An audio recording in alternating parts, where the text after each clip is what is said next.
Kuri uyu wa gatanu igerekezo rya kabiri Myandagaro umwaka wa 2021 abakenyezi bahurikiye mu runani Dorcas ba mu gihugu ca Amerika baramutse bagira impuhwe zo gufasha abigeme babiri bagwaye ibivyimba mu bitaro Semseka. Ubwo bufasha bakaba babucishije kumugira neza ari mu gihugu cy'u Burundi umushingantahe Irumva Aime Elise aho yishikiye kw'iryo vuriro kubasuhuza ndetse akaba yabaremesheje bimwe by'imvamutima, akaba yari yagiye abashiriye agakemanyi yarungikanywe n'abo bafasoni baba Samariya bahurikiye mu runani Dorcas, akaba yabashikirije ako gafashanyo ndetse n'indemesho nyinshi, akaba yabaremesheje mu kwizera no gukomeza gusenga kuko Imana izobakura mw'ivyo bibazo barimwo. Reka twumvirize intumwa yabo basamariya. Kuri umunsi uri hejuru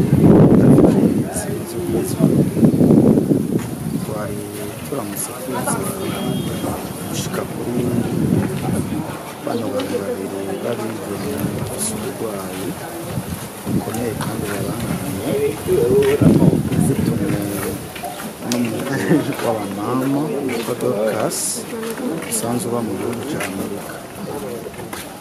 Abantu babiri rero barafise ibibazo byinshi bitandukanye bya buno burwayi bwabo. Ni ukuri nk'uko mwabaye abasamariya b'imbabazi n'abandi barakwiye bakura icigwa bakagira icyo bafashije mu gutwara abantu nk'aba, mu kubaba hafi, mu kubaremesha, mu kubasengera, kubafasha mu buryo no mu tundi twinshi dutandukanye. Abantu bakeneye ababagaruka ukaba nkako bari mu nanje nishimira batwakiriye kuri bino bitaro bikuru bya Semseka, kandi nishimira abamama bitwa Dorcas aho bari. Imana ibakomeze ibahe umugisha kandi ibahe kurondera baronka, ibahe no gusubiza aho bavuye maze Imana ibagirire neza. Tukiraho nyene twashoboye kuyaga n'ubagwaje yatubwiye uko vyatanguye kugira ngo bafatwe n'ivyo bivyimba ndetse naho baciye hose mu bitaro bitandukanye gushika uyu munsi bakaba bari mu bitaro Semseka. Tumukurikire. Yafashwe afise imyaka 8, yari umunyeshuri, acafatwa akantu kaza mu zuru kamutwara kw'ivuriro arakatura haca hatimba ngaha, canagura kuja ndiruka haca haza akantu k'agahere ngaha asubira haza kandi ndaho kugira hace kabandanye gakanuka. Hamaze gukanuka canagura kwiruka mu bitaro, maze imyaka 8 ndi mw'ibarabara neza. Maze rero gushika ngaha anahaje mu kwa gatatu cansangaho mugenzi wanje agwaje.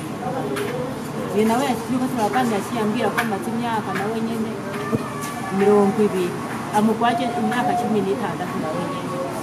Cyangwa uyu ni mwene wacu renda. Ndisanga abana turabasangiye, abana ni bana nabo nyene. Aha jewe nta bitaro na bimwe ntashitsemo. Aha mwigure tukanye. Maze gutembera ibitaro bingana gute? Waragiye hanze canke ni ngaha mu Burundi gusa? Hanze mu Rwanda no muri Kongo. Aho hose wabonanye n'abaganga? Muri Kongo hataze yuko bo muvura abadukuteri baca batuteye ko bamukora nkeje. Bakeye baca basiga batumye abaganga. Uyu mwana ntake uri umukorako ututaje. Baricaye ngaho mu bitaro. Baricaye ngaho mu bitaro iminsi iheze baca batujyanye mu kaye turubapima.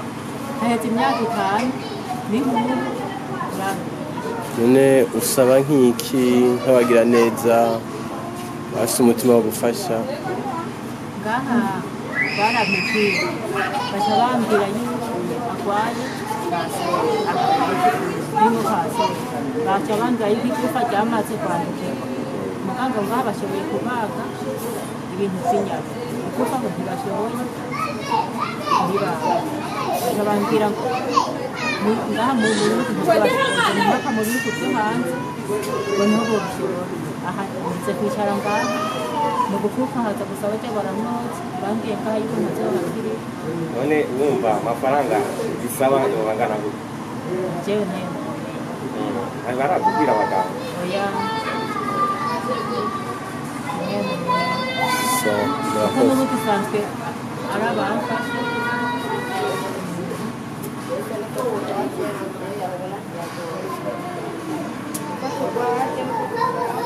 Thank you.